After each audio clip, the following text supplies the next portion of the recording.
पलूस से जैसे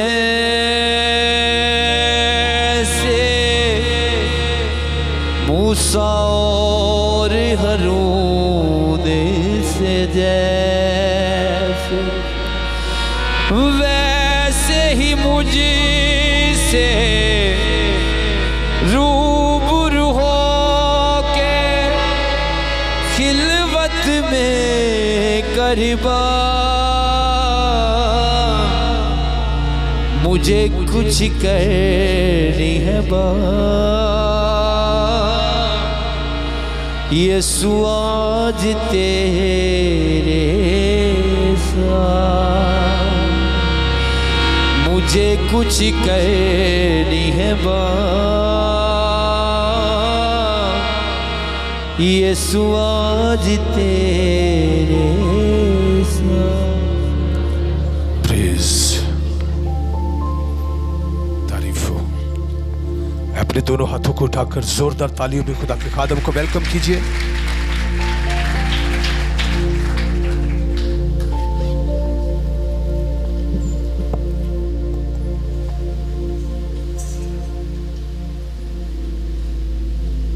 यीशु मसीह के नाम में आप सबों की सलामती हो।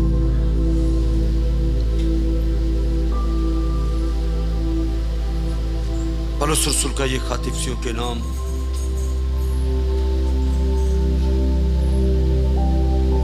5वां बाब और उसकी पहली एक आयत मैं आपके लिए पढ़ूंगा।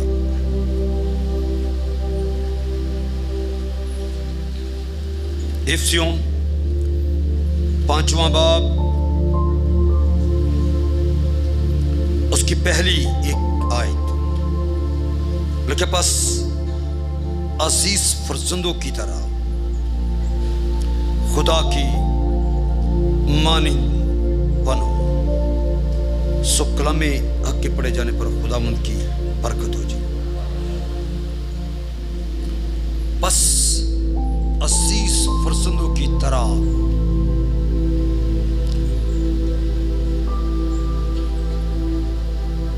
किसकी मानद बनो जी? खुदा की। किसकी मानिंद? खुदा की मानिंद बनो। ये लेवल है एक रूहानी शख्स का, ये मुकाम है बाइबल के मुताबिक एक ईमानदार का। वो जो फर्जंद है उसको ये दर्जा इख्तियार करने का बाइबल रुख देती है, सोच देती है। बस अजीज, वो जो अजीज फर्जंद है उनकी तरह खुदा की मानिद। किसकी मानिद जी? खुदा की मानिद बनो। मुझे बताएं, क्या पहले हम खुदा की मानिद नहीं हैं जो अब खुदा की मानिद बने? अब पैदाइश की किताब खोले मेरे साथ।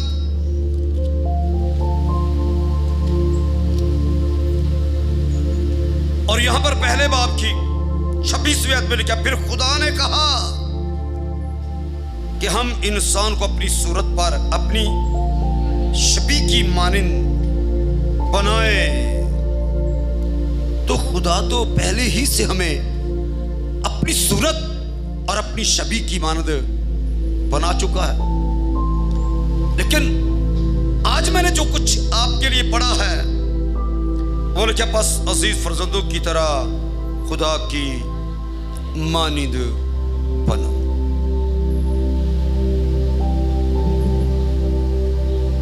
बनना है या हम हैं? बोले जी, हम तो हैं। तो फिर और क्या बनना है? बताना चाहता हूं, खुदा ने ऐसा ही बनाया था हमें, अपनी सूरत और अपनी शबीह की मानिद। लेकिन इंसान नाफरमानी करके किसकी मानिद बन गया जी? शैतान की मानिद, जिसके बारे में लिखा, देखो इंसान नेक व बद की पहचान में हम में से एक की मानंद से मुराद आसमानियों की जमात, उस मुकर्रर फरिश्ता जो बाद में इब्लीस कहलाया, नाफरमानी करने के बाद, यानी गुनाह करने के बाद, नाफरमानी करने के बाद कोई बाप बेटे या रूह कुदस की मानंद नहीं बनता, बल्कि किसकी मानंद बन जाता है? शैतान की मानंद। इसलिए यहां पर लिखा, बस अजीज फर्जंदों की तरह किसकी मानंद बनो जी? खुदा की मानंद बनो। और इसमें सबसे पहला काम कबूलियत है। और कबूलियत क्या है? जितनों ने उसके बेटे यीशु को कबूल किया, कबूल करने के बायस वो खुदा के फरजंद कहलाए।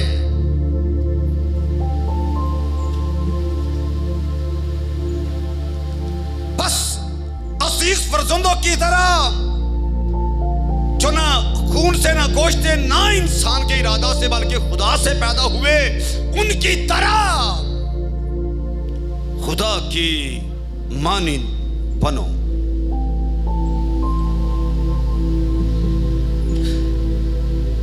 जब हम मसीह को कबूल करते हैं तो जितने मसीह को कबूल कर लेते हैं, आसमानी बाप उनको फरजंद होने का दर्जा देता है। तो यहां पर जो लिखा है, बस अजीज फरजंदों की तरह जिन्होंने मसीह को कबूल किया है, अजीज फरजंद हैं, उनकी तरह क्या करो जी? खुदा की मानंद बनो।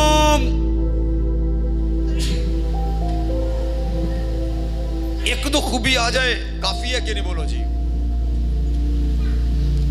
एक खूबी आ जाए,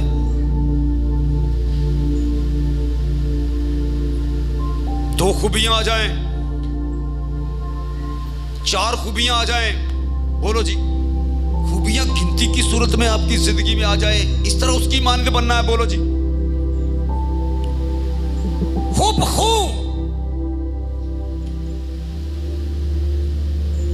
वैसा जैसा वो है, जैसे उसका बेटा यीशु मसीह है।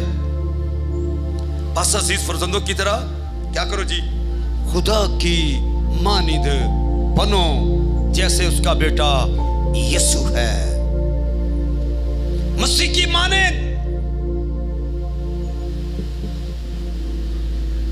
बस अजीज फर्जंदों की तरह पढ़ो ने मेरे साथ की, खुदा की, मुश्किल तो नहीं लग रहा? बोले जी, खुदा की मानंद बनो।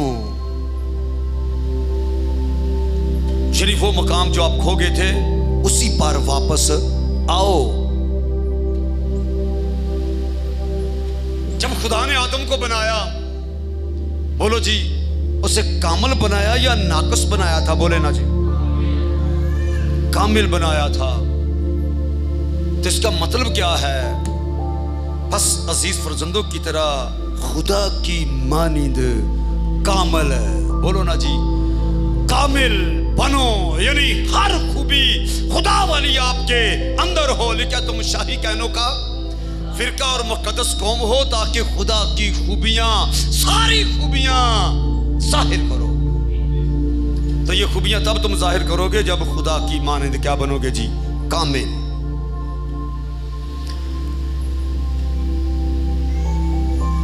बस यहां तक सोच को नहीं ले जाते, छोटी छोटी सोचें रखते हैं। हमें अच्छा बनना चाहिए, हमें ये करना चाहिए, हमें वो करना चाहिए। जितना वो सारा दिन काम करके अच्छा बनते हैं, शाम को उतने ही वो फिर बुरे बन जाते हैं, क्योंकि वो समझते नहीं कि हम खुदा के फरजंद हैं। हमें उसकी खूबियां जाहिर करनी है। हमने पुरानी इंसानियत को उसके कामों समेत क्या कर दिया जी? उतार डाला है और हमने नई इंसानियत जो खुदा के मुताबिक है उस नए इंसान को क्या कर लिया है जी, पहन लिया है, और वो खुदा का बेटा यीशु है। बस अजीज फर्जंदों की तरह खुदा की माने कामल बनो, क्योंकि खुदा क्या है जी, बोलो ना जी, कामिल है। खुदा क्या है? कामिल। मत्ती की इंजील मेरे साथ निकालें जरा।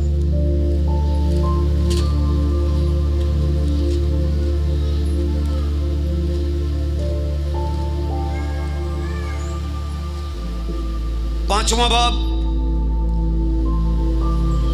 48वीं आयत।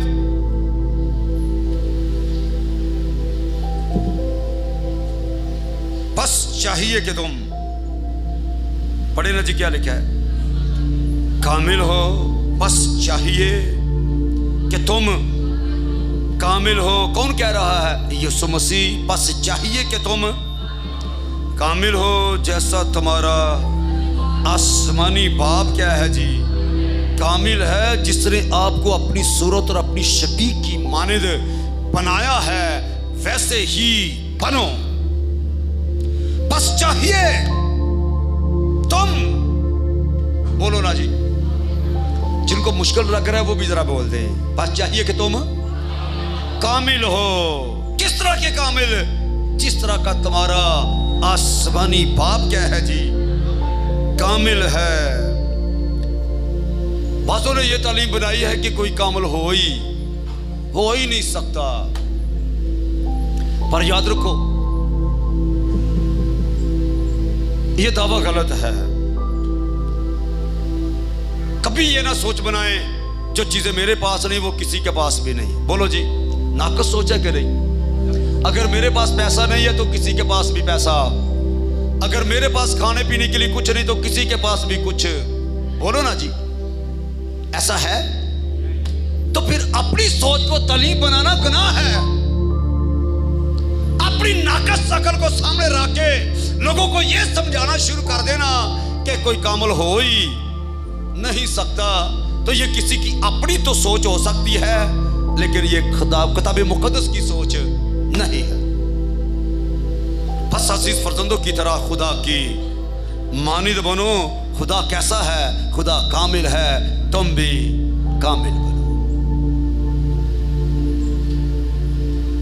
मसीह की ये चाहत है, और सिर्फ चाहत ही नहीं, यीशु मसीह ने इस बात के लिए बाप के हुजूर दरखास्त भी की। निकाले में साथ यूहन्ना की इंजील और सुने गौर से इन बातों को। यूहन्ना की इंजील 17वां बाब,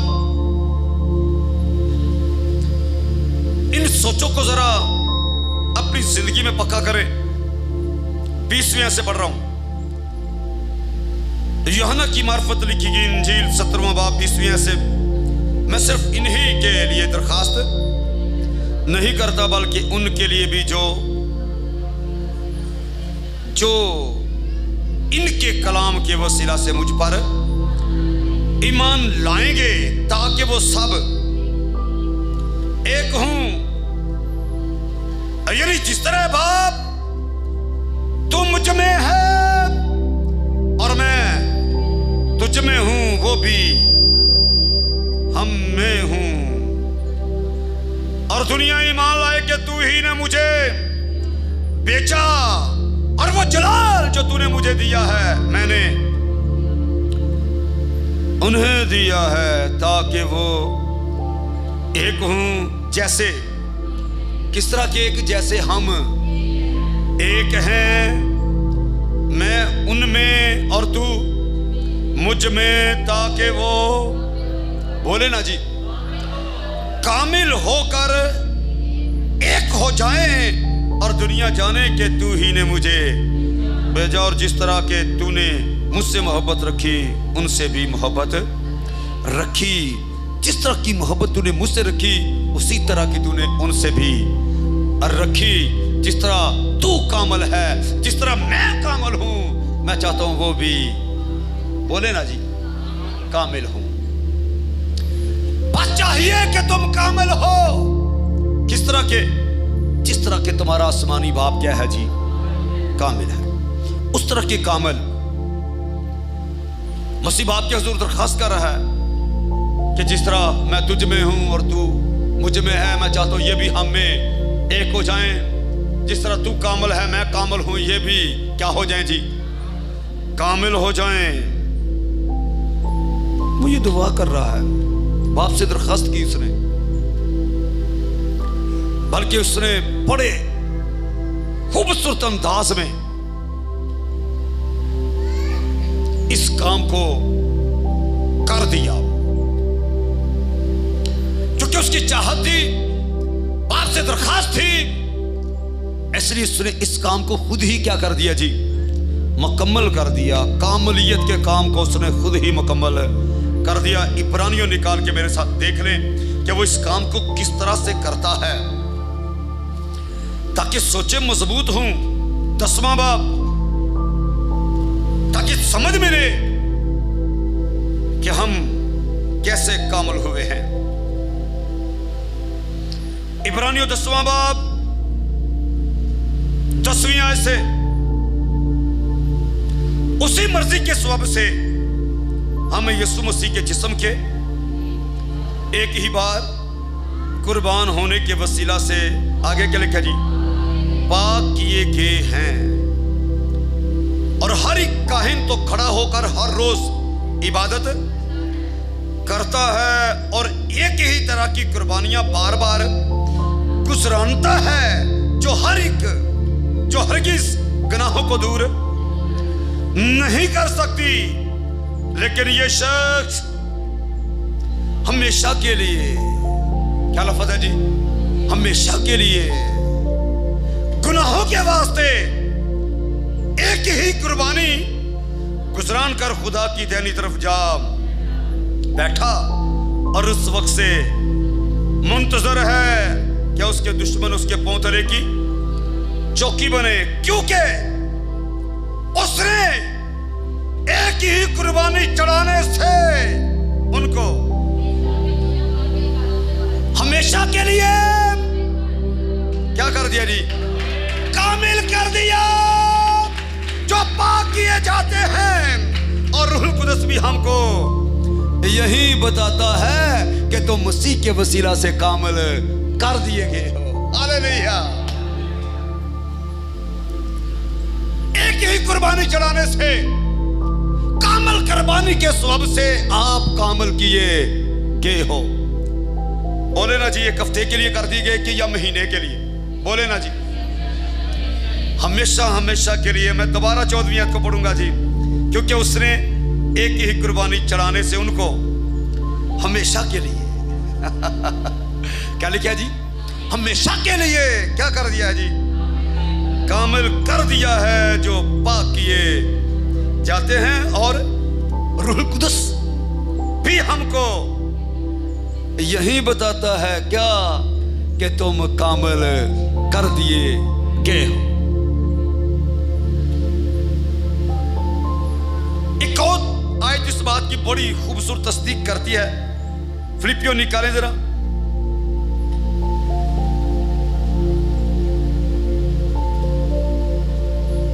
तीसरा बाब 15वीं आयत। यहां पर लिखा है, बस हम में से बोलो, क्या लिखा है जी, कितने क्या है जी, कि नाकिस है, बोलो जी, कामिल हैं। बस हम में जितने कामिल हैं यही ख्याल रखें, और अगर किसी बात में तुम्हारा और तरह का ख्याल हो तो खुदा उस बात को भी तुम पर जाहिर कर देगा। इसके अलावा भी अगर कोई खुदा का मंसूबा है तो वो भी आप पर क्या हो जाएगा जी, जाहिर हो जाएगा। बस हम में जितने क्या हैं जी, कामिल हैं, इस बात का ख्याल रखें, जितने कामिल हैं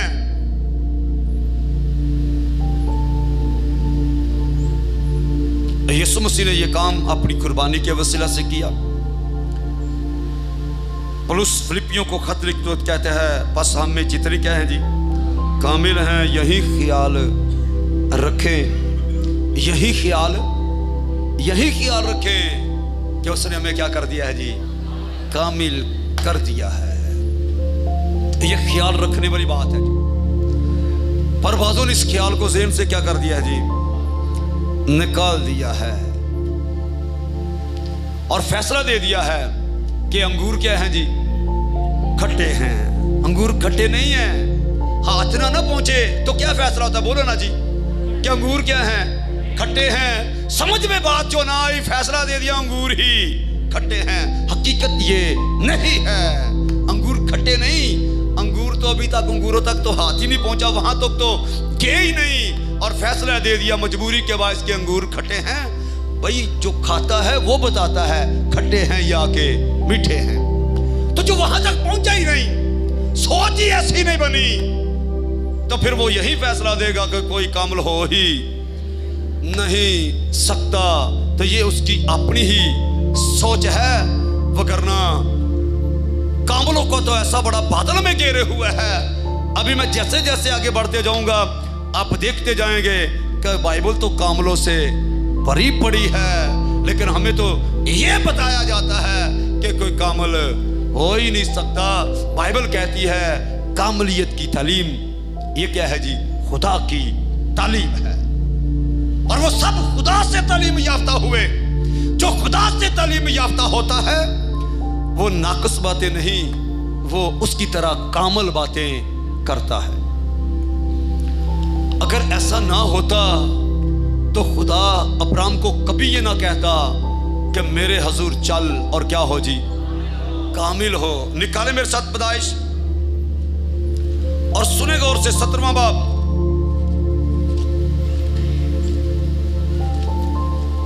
पता नहीं क्यों लोग इस तरह के फैसले सुना देते हैं।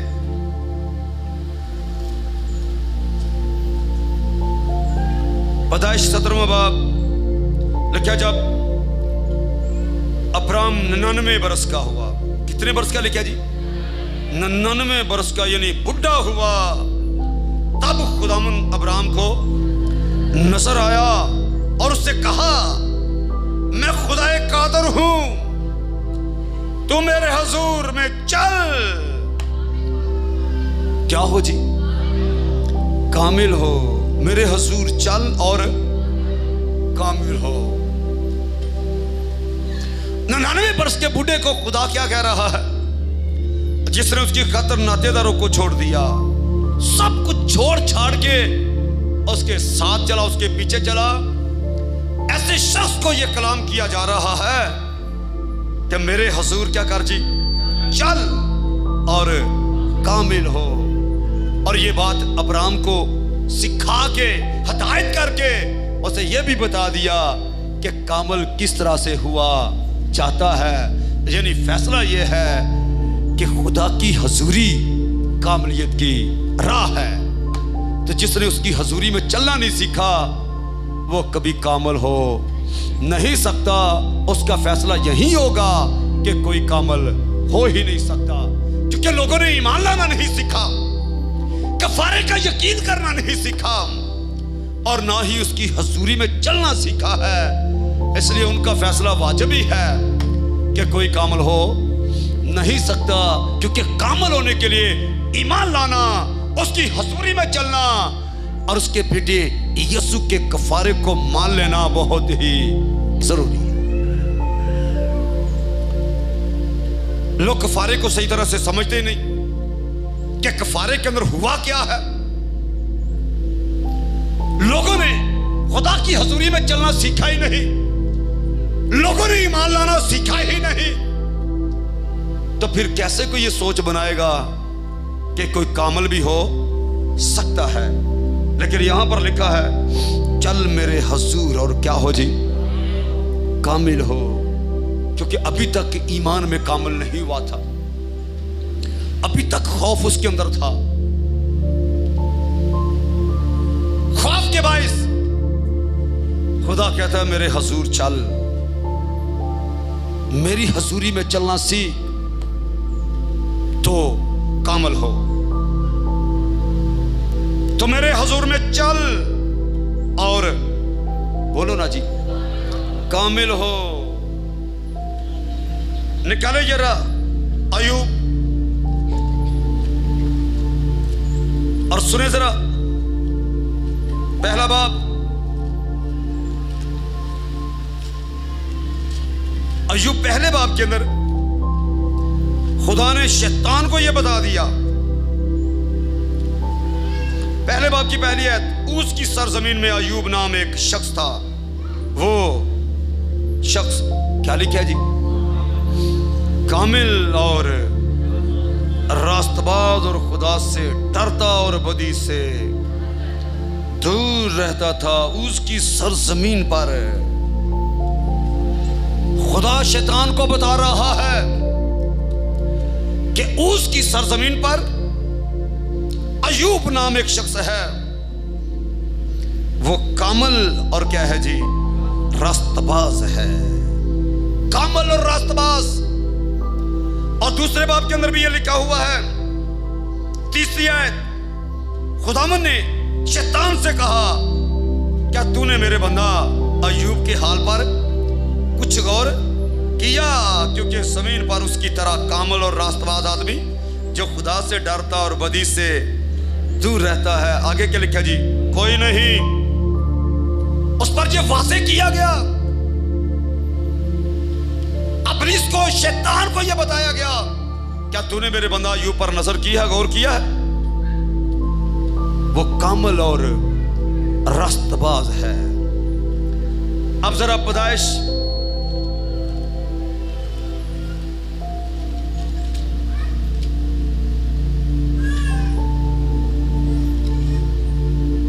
छठा बाब 9वीं आयत, नूह का नसबनामा यह है, नूह मर्दे रास्तबाज और अपने जमाना के लोगों में। आगे क्या लिखा जी? बेऐब। बेऐब की जगह जो इब्रानी लफ्ज है वो है तमीम, जिसका मतलब क्या है? कामिल। नूह के बारे में भी क्या लिखा है जी? कामिल। यकूब के बारे में क्या लिखा है जी? सादा मजाज और डेरों में रहने वाला। वहां जो सादा मजाज लफ्ज है वहां इब्रानी लफ्ज ताम है, यूनानी लफ्ज तेलाए, जिसका मतलब क्या है जी? कामिल। अयूब कामिल। अब्राहम को कहा गया चल मेरे हुजूर, और क्या हो जी? कामिल हो। नूह के बारे में क्या लिखा है जी? कामिल। यकूब के बारे में क्या लिखा है? कामिल। और नए अहद में क्या लिखा है? जितने हम में कामिल हैं।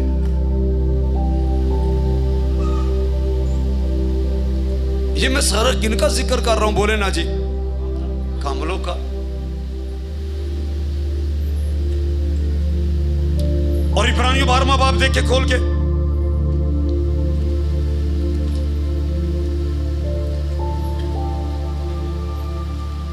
किताबे मुकद्दस जो है वो हमें यही तालीम दे रही है। इब्रानियों 12वां बाब 2री आयत क्या लिखा है जी? और ईमान के बानी और कामल करने वाले यीशु को क्या करो जी? तकते रहे। जो कामल करने वाला है उसको क्या करें जी? तकते रहे और कामल बने रहे। वैसे भी यहां पर वाज़ेह है कि जब कामल करने वाला मौजूद है तो फिर कामल होना कोई मुश्किल नहीं है। अगर कोई इस तालीम को नहीं मानना चाहता फिर उसकी अपनी मर्जी है, वरना लिखा है ईमान के बानी और बोले ना जी, कामल करने वाले यीशु को क्या करो जी? तकते रहो। कामल करने वाला मौजूद है और उसने अपनी जान फिदिये में दे के आपको हमेशा के लिए कामिल कर दिया है, क्योंकि उसकी चाहत ये थी। अपनी चाहत के मुताबिक बस चाहिए कि तुम कामिल हो। बाप से दरखास्त की ये कामिल बने। अगर अब भी कोई ये कहता है कि कोई कामिल नहीं हो सकता, फिर बोले जी ऐसे शख्स की अकल बिगड़ गई है जो किताब मुकद्दस के मुताबिक नहीं, फिर अपनी अकल के मुताबिक तालीम बना रहा है। मैंने बताया बस अजीज फर्जंदों की तरह क्या करो जी, खुदा की मानित बनो। खुदा कैसा है बोलो जी? खुदा कामिल है, बस चाहिए कि तुम भी कामिल बनो। ये मसीह की चाहत है और यही उसकी बाप के हुजूर दरखास्त थी, और इसके लिए उसने अपनी जान जो है वो फिदिये के तौर पर दे दी, और हमेशा हमेशा के लिए क्या कर दिया जी? कामिल कर दिया, जो पाक किए जाते हैं। और रूह कुदस भी हमें यही सिखा रहा है। पर लोग दुख बर्दाश्त करना पसंद नहीं करते, आजमाइशों की बर्दाश्त नहीं करते। जो आजमाइश की बर्दाश्त नहीं कर सकता, नाक़िस सोच के साथ ये फैसला सुना देता है कि कोई कामिल हो नहीं सकता। पर यकूब के खत के अंदर इस बात की वजाहत की गई है। खोले मेरे साथ यकूब का खत, पहला बाब दूसरी आयत से, ऐ मेरे भाइयों, जब तुम तरह तरह की आजमाइशों में पड़ो तो इसको ये जानकर कमाल खुशी की बात समझना कि तुम्हारे ईमान की आजमाइश सब्र पैदा करती है। सब्र को क्या करने दो जी? और सब्र को अपना पूरा काम करने दो, ताकि तुम पूरे और कामिल हो जाओ और तुम्हें किसी बात की कमी ना रहे। आजमाइशों की बर्दाश्त ना करने वाला, जिसने आजमाइशों की बर्दाश्त करना नहीं सीखा, ईमान लाना नहीं सीखा, कफारे का यकीन नहीं किया, खुदा की हजूरी में चलना सीखा ही नहीं, यही फैसला सुनाएगा और इसके साथ मिलती जुलती कई नाक़िस बातें अपने मुंह से करता जाएगा, क्योंकि उसने ईमान लाना सीखा ही नहीं कि किताब मुकद्दस क्या कह रही है।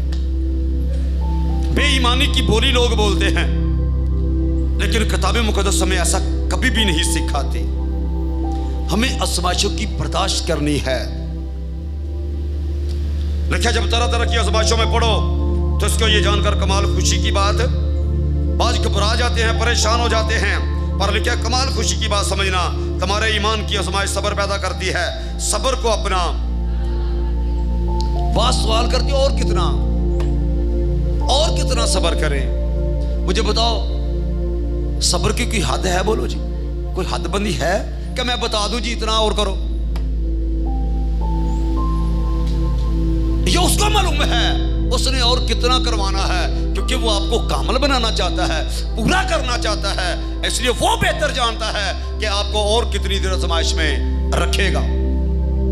ऐ मेरे भाइयों, जब तुम तरह तरह की आजमाइशों में पड़ो तो इसको ये जानकर कमाल खुशी की बात समझना कि तुम्हारे ईमान की आजमाइश सब्र पैदा करती है, और सब्र को अपना पूरा, क्या थोड़ा बोलो जी, पूरा काम करने दो, ताकि तुम पूरे और कामिल हो जाओ और तुम्हें किसी बात की कमी ना रहे।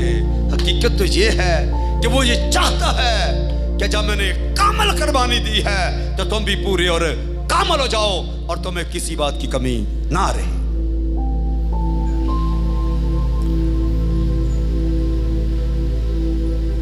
कलीसिया के अंदर खुदा इसी तालीम को रखना चाहता है, और इसके लिए जब कफारे के वसीला से, कुर्बानी के बायस यीशु मसीह ने इस काम को पूरा कर दिया है, तो इसकी तालीम और तरबियत करने के लिए कलीसिया के अंदर 5 तरह की खिदमात को रख दिया, ताकि कोई ये ना कहे कि मुझे तो इस तालीम के बारे में सिखाया नहीं गया या मुझे तो मालूम ही नहीं था। इफ्सियों निकाले, मेरे साथ वापस आए।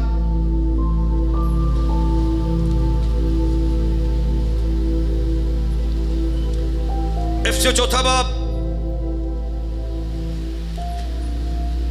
11वीं ऐसे पढ़ रहा हूं। और उसी ने, जिसने आपको कामल किया है, उसी ने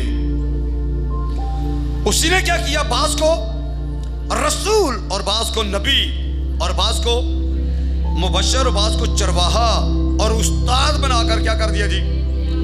दे दिया। किसको दे दिया? बोलो ना जी। कलीसिया को। बाजों ने कलीसिया में मुबशर बनाना बंद कर दिए। उस्ताद की खिदमत है ही नहीं वहां पर, सिर्फ चरवाहे की खिदमत है। तो जहां पर 5 खिदमत की जरूरत है, अगर एक ही खिदमत होगी तो कलीसिया कैसे कामल बनेगी? बोले ना जी। यहां पर लिखा था कि मुकद्दस लोग क्या करें जी? बोलो ना जी। नाकस बन जाए, कामिल बने। उसी ने बास को रसूल, मुबशर, नबी और उस्ताद और चरवाहा बना के दे दिया, ताकि मुकद्दस लोग क्या बने जी? थोड़ा ऊंचा बोले जरा। कामिल बने और खिदमत गुजारी का काम किया जाए और मसीह का बदन तरक्की पाए। जब तक हम सब के सब खुदा के बेटे के ईमान और उसकी पहचान में एक ना हो जाए, कामल इंसान ना बने, यानी मसीह के पूरे कद के अंदाजा तक ना पहुंच जाए। हकीकत यह है, वो चाहता है कि लोग मसीह के कद के अंदाजा तक पहुंचे, ईमान में कामल बने। ये 5 तरह की खिदमत इसलिए कलीसिया में रख दी है। हर खिदमत कलीसिया को कामल बनाने के लिए है, ताकि मसीह का बदन क्या करे जी? तरक्की पाए। तरक्की क्यों नहीं होती? इसलिए तो होती नहीं जब तालीम ये बना ली कि कोई कामल हो ही नहीं सकता।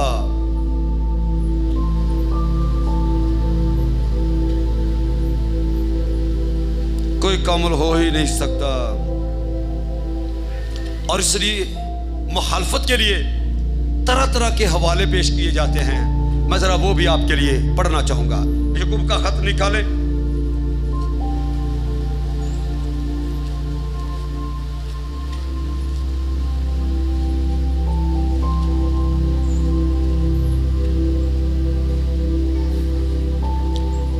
तीसरा बाब,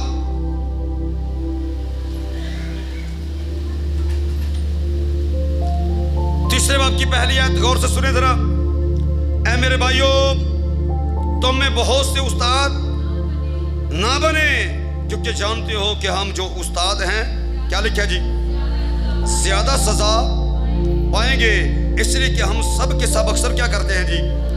खता करते हैं। कामिल शख्स वो है जो बातों में खता ना करे, वो सारे बदन को भी काबू में रख सकता है। अब हवाला ये पेश किया जाता है और तालीम को बिगाड़ दिया जाता है। यहां पर कौन सी बात की तरफ इशारा है? लिखा मेरे भाइयों, तुम में बहुत से उस्ताद ना बने। ना बने, ना बनने से मुराद क्या है? यीशु ने तुम्हें तालीम ही ये दी है, जाओ और सबको मुंह को क्या करो जी? बोलो ना जी। शागिर्द बनाओ। शागिर्द कौन बनाता है? उस्ताद। तो मसीह ने तो तालीम ही ये दी कि सबको मुंह को शागिर्द बनाओ। इसका मतलब कुछ और है। इसका मतलब यह है कि जिनको उसने उस्ताद बना के कलीसिया को दे दिया। अभी मैंने 5 तरह की खिदमत का जिक्र आपके सामने किया है, जिसमें एक खिदमत उस्ताद की भी है। उस्ताद की एक स्पेशल खिदमत होती है, चरवाहे से हटके, मुबशर से हटके उस्ताद की खिदमत है। और जिसको खुदा में देता है वो करे। उस्ताद होना। यीशु मसीह के बारे में निकोदेमुस ने क्या कहा कि मैं जानता हूं तू खुदा की तरफ से उस्ताद होकर आया है। जो खुदा की तरफ से उस्ताद होकर आया है वो इस खिदमत को करे। जो उस्ताद की खिदमत के लिए बुलाया नहीं गया वो उस्ताद ना बने।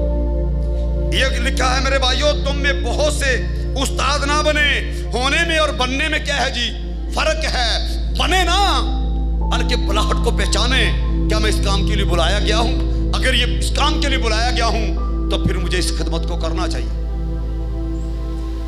ना बने, क्योंकि जानते हो हम जो उस्ताद हैं ज्यादा सजा पाएंगे, इसलिए कि हम सब अक्सर क्या करते हैं जी? खुदा करते हैं। कामिल शख्स क्या है जी? वो है जो बातों बातों में खुदा ना करे। वो क्या कर सकता है जी? अपने सारे बदन को भी काबू में रख सकता है। इसके बारे में बेशुमार पैगाम हो चुके हैं। इसका जवाब है वो। और इसका जवाब क्या है? इसका जवाब यह है कि जब कोई बोले तो ऐसा बोले गोया खुदा का कलाम बोलता है। यानी आपकी जो गुफ्तगू है उसके अंदर ईमान पाया जाए। उसके अंदर क्या हो जी? ईमान पाया जाए। ऐसी गुफ्तगू जिसमें ईमान पाया जाए, खता के बगैर है। पर आपकी गुफ्तगू जिस तरह की मर्जी हो। अमूस की राह पर जाने वाले दो शख्स यीशु मसीह के तलक से गुफ्तगू करते जा रहे थे, लेकिन उनकी गुफ्तगू में ईमान बिल्कुल भी नहीं था। किसके बारे में गुफ्तगू कर रहे थे? बोले ना जी, यीशु मसीह के बारे में। लेकिन गुफ्तगू में ईमान नहीं था, क्योंकि वो कह रहे थे कि उसने कहा था कि वो तीसरे दिन जी उठेगा, पर आज तीसरा दिन है और ऐसा कुछ भी नहीं है। यीशु की हुई बात को सही तरह से नहीं समझ पा रहे। वो जिंदा होकर उनके साथ चल रहा है, लेकिन वो नहीं पहचान रहे। कब पहचाना? जब रोटी तोड़ते वक्त उसने उसी तरह से रोटी तोड़ के उनको दी, तब फिर उन्होंने पहचाना कि ये तो खुदावंद है जो मुर्दों में से जी उठा है। याद रखिए, लोग यीशु के तलक से गुफ्तगू करते हैं, लेकिन गुफ्तगू में ईमान नहीं पाया जाता। ऐसी गुफ्तगू को हम कलाम नहीं कह सकते। पर ऐसी गुफ्तगू जिसमें ईमान पाया जाए, हवाला बेशक वो बाइबल का ना हो, लेकिन उसमें क्या हो जी? ईमान पाया जाए। ऐसी गुफ्तगू को आप क्या कहेंगे जी? कलाम। और यीशु मसीह ने उस यूनानी औरत को यही कहा था, इस कलाम की खातिर जा। वो क्या कह रही थी? वो ये कह रही थी, हाँ खुदावंद, कुत्ते भी मालकों की मेज में से गिरे हुए टुकड़ों में से खाते हैं। उसके कहने का मतलब ये था कि रोटी लड़कों को दे, पर टुकड़े मेरा हक है, टुकड़े मुझे दे दे। तो यीशु ने उसकी इस बात को क्या कहा? इस कलाम की खातिर जा। यीशु ने उसकी इस बात को किसका नाम दिया? कलाम का, क्योंकि उसकी बात में ईमान पाया गया। जहां आपकी गुफ्तगू में ईमान पाया जाए, ऐसी गुफ्तगू को क्या कहते हैं जी? कलाम कहते हैं। ऐसी गुफ्तगू में खता नहीं है। ऐसी गुफ्तगू के बारे में लिखा है, जब कोई बोले तो ऐसा बोले गोया खुदा का कलाम। यानी आप गुफ्तगू करें, आपकी गुफ्तगू के अंदर ईमान पाया जाए, ना कि बेईमानी। इसलिए वो लोग कामिल नहीं हो सकते जिन्होंने ईमान लाना नहीं सीखा, ईमान की बोली बोलना नहीं सीखा। ईमान की बोली क्या है? ईमान अनदेखी चीजों का सबूत है।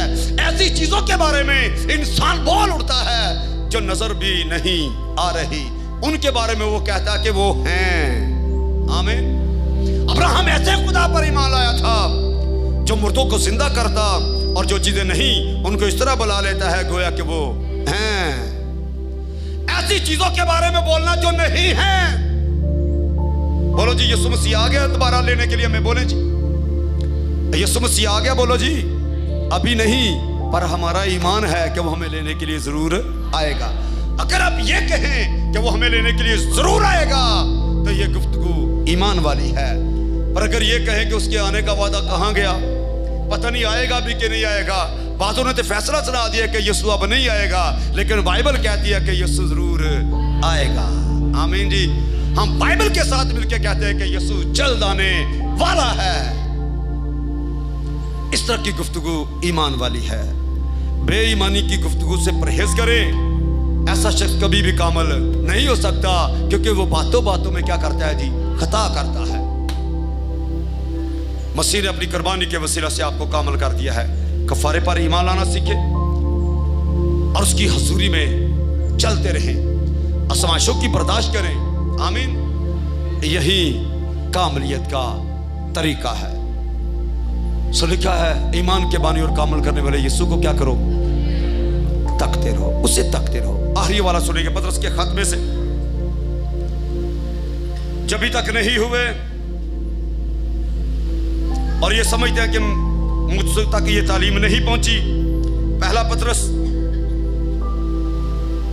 5वां बाब 10वीं आयत से, बस यहां पर लिखा है, अब खुदा जो हर तरह के फजल का क्या है जी, चश्मा है, जिसने तुमको मसीह में अपने अबदी जलाल के लिए बुलाया, तुम्हारे थोड़ी मुद्दत तक दुख उठाने के बाद आप ही, क्या लफ्ज है जी, आप ही तुम्हें कामिल और कायम और मजबूत करेगा। अब्दुल्लाबाद उसी की सल्तनत रहे। आगे क्या लिखा जी, कहिए आमीन। वो आपको खुद ही कामल कर देगा जी, क्योंकि मसीह की ये चाहत, मसीह की ये दरखास्त और मसीह ये काम कर चुका है। खुदा इसलिए अब्राहम को कहता है, मेरे हुजूर चल और कामिल हो। पुलुस फिलिपियों को इसलिए कहता है, हमें जितने कामिल हैं, 5 तरह की खिदमात की लिस्ट में इसलिए रख दी ताकि मुकद्दस लोग कामिल बने और मसीह का बदर तरक्की पाए। ये सब बातें आपकी तरक्की के लिए हैं। इसलिए कामलियत की तालीम को, जब बाइबल की तालीम है तो अपनी जिंदगी में इसे माने। और वैसे भी जब कामल करने वाला मौजूद हो तो कामिल होना कोई मुश्किल काम नहीं है।